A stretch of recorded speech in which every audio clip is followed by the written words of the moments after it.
जरा कल्पना कीजिए कि किसी दिन आप सुबह सोकर उठें और आपको पता चले कि सारा पानी खत्म हो गया है। दूर दूर तक कहीं भी पानी नहीं है। नहाने धोने के लिए तो छोड़ो, पीने के लिए पानी नहीं है। क्या हाल होगा आपका? सोचो सोचो सोचो जरा, पानी नहीं है। पीने, नहाने धोने, वॉशरूम जाने तक के लिए पानी नहीं है। क्या होगा? नमस्कार, आप सबका स्वागत है आपके अपने चैनल चेतना मंच में। और आप इस समय देख रहे हैं अपना प्रिय कार्यक्रम मंथन। मित्रों, जब मैं कहता हूं कि हमारे देश में गरीबी, भूखमरी, बेरोजगारी, अशिक्षा तथा पीने के पानी तक की ढेर सारी समस्याएं हैं, तो मेरे कुछ मित्र कहते हैं कि आप नेगेटिव बात करते हैं, आप नेगेटिविटी दिखाते रहते हैं, आप नेगेटिविटी के ही मुद्दे उठाते हैं। जी नहीं, चेतना मंच केवल सच को सच कहता है। दरअसल हमें सच बोलने की बीमारी है। इसी प्रकार के एक सच पर आधारित आज का मंथन आपके सामने पेश करते हैं। आज हम बात करेंगे एक ऐसे गांव की जिसमें आजादी के 75 वर्ष बाद भी पानी नहीं है। सुना आपने? जी हां, एक गांव है, उसमें पानी नहीं है। इस गांव के लोगों को पानी भी राशन कार्ड से मिलता है। उत्तर प्रदेश और मध्य प्रदेश के बॉर्डर पर स्थित मिर्जापुर जिले की देवहट गांव पंचायत के गांव लहुरिया दह को विरासत में पानी की किल्लत मिली है। यह गांव मिर्जापुर जिले में स्थित है। मिर्जापुर जिला आप सब जानते हैं, मध्य प्रदेश और उत्तर प्रदेश के बॉर्डर का गांव है। यह उत्तर प्रदेश में आता है। इस गांव की दुर्दशा सोचिए। सोचिए, जिस तरह आपको राशन कार्ड से राशन मिलता है, वैसे ही यहां कार्ड दिखाकर पानी मिलता है। वो भी 3 दिनों में 15 लीटर प्रति व्यक्ति। इसी पानी को पीना है, इसी से नहाना धोना है, जानवरों को भी पिलाना है। पानी की ऐसी किल्लत देखकर लोग अपनी बेटियों की शादी तक इस गांव में नहीं करते। इस गांव में कुंवारे लड़कों की भरमार है, शादी होती ही नहीं। हर घर में कुंवारे लड़के मिल जाएंगे आपको। इसलिए ज्यादातर घरों में कुंवारे लड़कों की लाइन लगी हुई है। टैंकर आने पर गांव के लोग बाल्टी और डिब्बे लेकर पानी भरने पहुंच जाते हैं। जिला मुख्यालय से करीब 70 किलोमीटर दूर बसा हलिया विकास खंड का एक गांव है लहुरिया दह। गांव बेहद पिछड़ा हुआ है। यहां की कहानी पीढ़ी दर पीढ़ी ऐसे ही चली आ रही है। इस गांव की आबादी 2000 है। गांव के लोगों को कार्ड से ही राशन मिलता है और कार्ड से ही पानी मिलता है। बहुत दुर्भाग्यपूर्ण, बहुत दर्दनाक है इस गांव की पीड़ा। इतनी दर्दनाक है कि 3 दिन में एक आदमी को केवल 5 लीटर पानी मिलता है। उसी पानी से उसको नहाना है, उसी से कपड़े धोने हैं, उसी से टॉयलेट वॉशरूम जाना है, सब कुछ उसी से करना है। अपने जानवरों को भी उसी में से पानी पिलाना है। 5 लीटर पानी एक दिन में, 24 घंटे में। और हर तीसरे दिन एक टैंकर आता है। टैंकर पर लाइन लगती है। गांव में पीने की पानी की इस कदर किल्लत है कि टैंकर को देखते ही लोग इस कदर भागते हैं जैसे कोई उन्हें जड़ी बूटी मिल गई हो, कोई बड़ी चीज आ गई हो। टैंकर से एक व्यक्ति के हिसाब से सिर्फ 15 लीटर पानी दिया जाता है। डब्बे हैं 15-15 लीटर के, उनमें प्रति व्यक्ति के हिसाब से एक व्यक्ति को 15 लीटर पानी एक डब्बे में दिया जाता है। मैं आपको उस राशन कार्ड की कॉपी दिखा देता हूं जो देवहट गांव पंचायत ने सारे गांव के लोगों को जारी किया है। मैं अपने सहयोगी परवीन जी से कहूंगा कि इस कॉपी को आपको ठीक से दिखाएं। ये वो राशन कार्ड है। इस राशन कार्ड पर ऊपर लिखा है गांव पंचायत देवहट, नीचे लिखा है लहुरिया दह में पानी वितरण पर्ची, वार्ड संख्या 15, नाम छोटे, पिता का नाम जलाल, जाति कोल, डब्बा संख्या 04। और नीचे नोट में देखिए क्या लिखा है, नोट नंबर 1, यह पर्ची दिखाने पर ही पानी दिया जाएगा, डब्बा 15 लीटर का ही रहना चाहिए, पानी को लेकर विवाद करने पर पानी बंद कर दिया जाएगा। नीचे गांव पंचायत देवहट की मोहर है, देवहट के प्रधान की मोहर है और हस्ताक्षर है।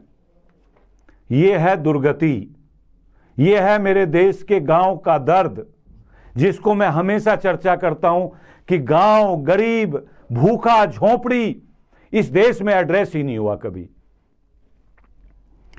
बात कर रहे थे देवहट की, इसके लिए लोगों को पानी के लिए टैंकरों का इंतजार करना पड़ता है।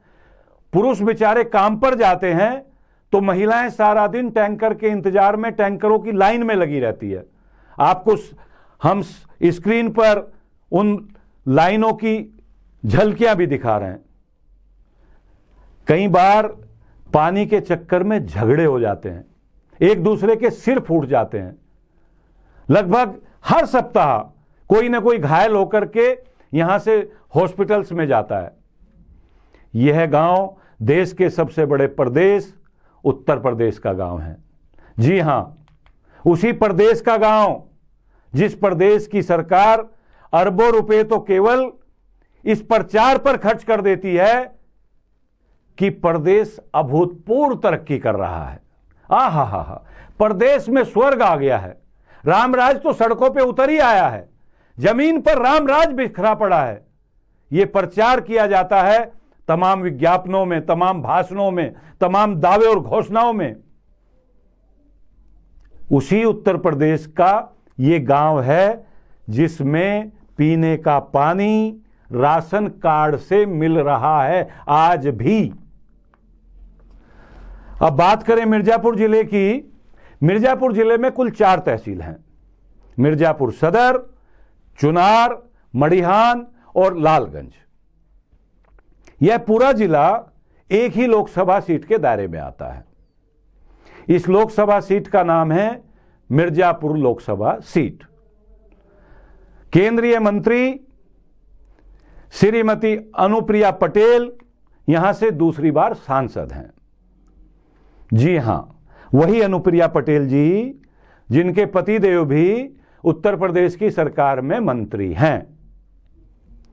मिर्जापुर जिले में विधानसभा की बात करें तो इस जिले में विधानसभा की 5 सीटें हैं। सभी 5 सीट सत्तारूढ़ दल के पास है। यह गांव विधानसभा क्षेत्र 96 के अंतर्गत आता है।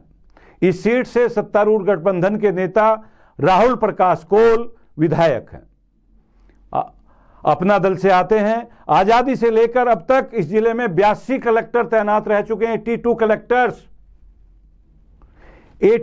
कलेक्टर्स तैनात रहे हैं और एक ने भी इस गांव के उस दर्द को नहीं समझा, उस दर्द को नहीं जाना कि पीने के पानी तक का इंतजाम नहीं कर पाए। पानी तक मैसर नहीं है एक गांव में। आजकल अपने आप को तेज तर्रार अफसर के रूप में प्रचारित करने वाले श्रीमान प्रवीण कुमार साहब यहां के कलेक्टर हैं। अब सवाल यह उठता है कि इस गांव के गरीब नागरिकों की दुर्गति के लिए कौन जिम्मेदार है?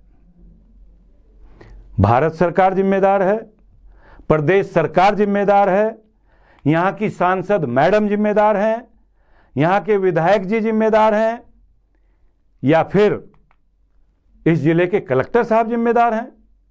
मेरा तो यही मत है कि इस दुर्गति के लिए काले अंग्रेज यानी हमारी सरकारी अफसरशाही दोषी है।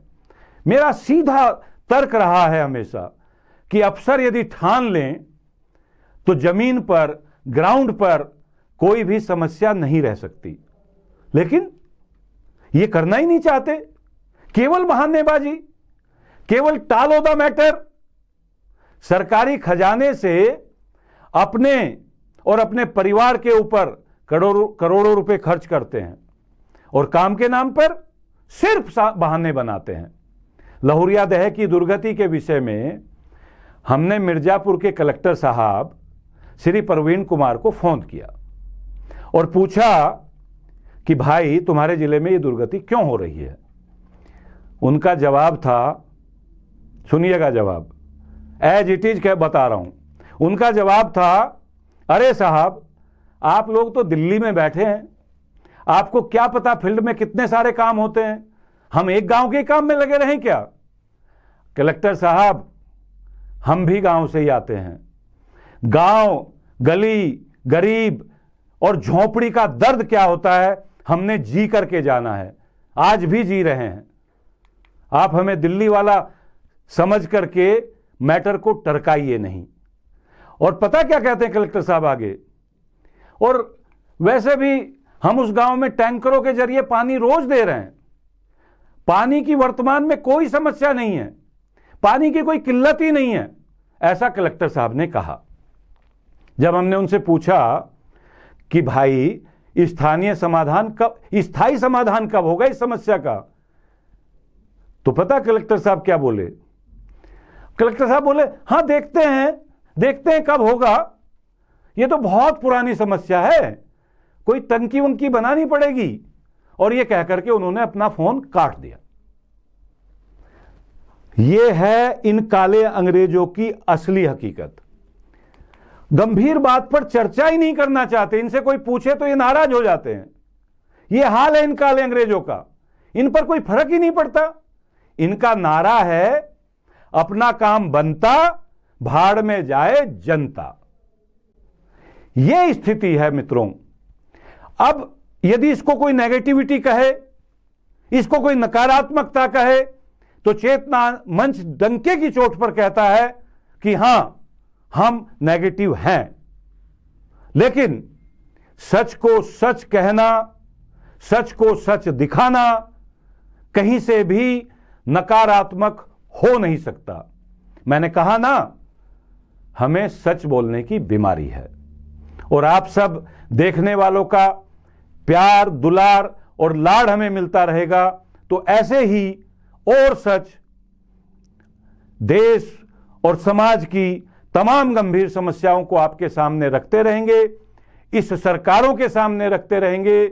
हम इस गांव के मुद्दे को सरकार के हर मंच तक ले जाएंगे, हर मंच पर इसकी बात उठाएंगे और प्रयास करेंगे कि जल्दी से जल्दी इस गांव में कम से कम टंकी से, टोंटी से पानी मिलने लगे।